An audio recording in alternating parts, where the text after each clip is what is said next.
I'm Jeremy, this is Laurie. Welcome to our home.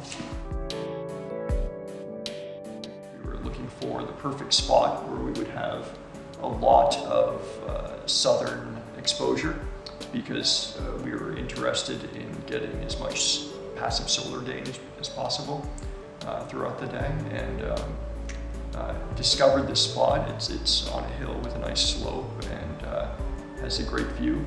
As we were coming over the hill, there was a rainbow, a double That's rainbow right. in That's the sky. right. So we were like, Yeah. that's a sign. One of the keys to accessibility I found is simply being able to move freely. So one of our goals with the floor plan was to allow the house and movement throughout the house to flow really freely. So that meant, wider doorways, avoiding anything that would become an obstacle on a daily basis. So we have this great room, which is the living room, dining room, and kitchen all together, and it flows into a horseshoe space, kind of that links to all of the other bedrooms. The master bedroom and bathroom are completely open. It's easy to transition from one to the other, and between each we have a fairly large walk-in closet that is also nice and accessible for me.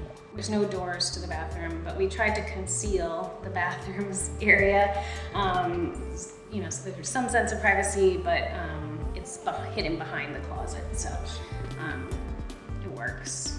Yeah, and of course the sink and everything is all open underneath. We did, as you'll see, there's drawers, but they're mounted up high so that you can get into that whole space. Most accessible showers have a tiled lip that tends to spill a lot of water and cause issues for people. And so what we did, we discovered on house a walk-in shower with a grill on the floor.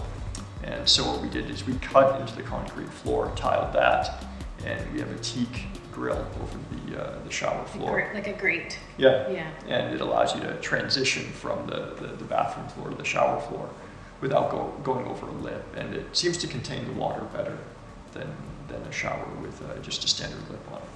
The entire kitchen design was done with accessibility in mind. In particular, being able to reach everything comfortably from a seated position. So the cabinets, you may notice, all have poles on them, so they're easy to open. And the upper cabinets have a shelving system called Rev-A-Shelf that allows the shelves to actually be pulled down with very little effort. So you can reach everything inside the shelf and then slide it back up.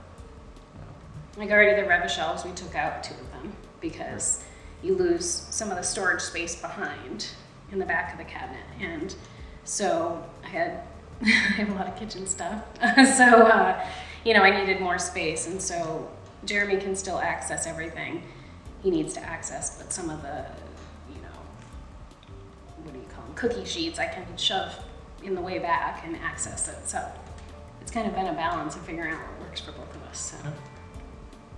One of the things I think we did really well, though, and one of our goals going into the process of building a home was to embrace universal design and show people that it doesn't have to be clinical. It doesn't have to look like a sterile environment. And it doesn't have to, ruin the aesthetic of a home. In fact, if you embrace it and incorporate it from the ground up, you might not even notice that universal design concepts are being utilized, but anyone with mobility impairment will enjoy equal access within the spaces. Jeremy can wheel up under any part of that countertop and use that space. And that's something else that we discovered. Maybe we could put a couple lower cabinets, as long as there's space in between. Yep. I just got a new job a couple months ago, and am home more in the evenings, which is really nice. And so I think now that we're kind of settling into a routine here, we'll be cooking more together. Yes. All of the outlets are slightly higher than they would be normally, and all the light switches are a little lower just to make reaching them comfortable.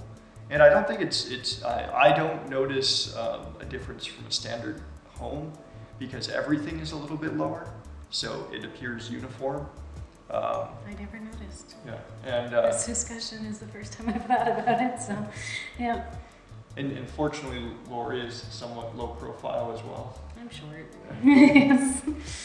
Our windows are actually all, they have an electronic opener.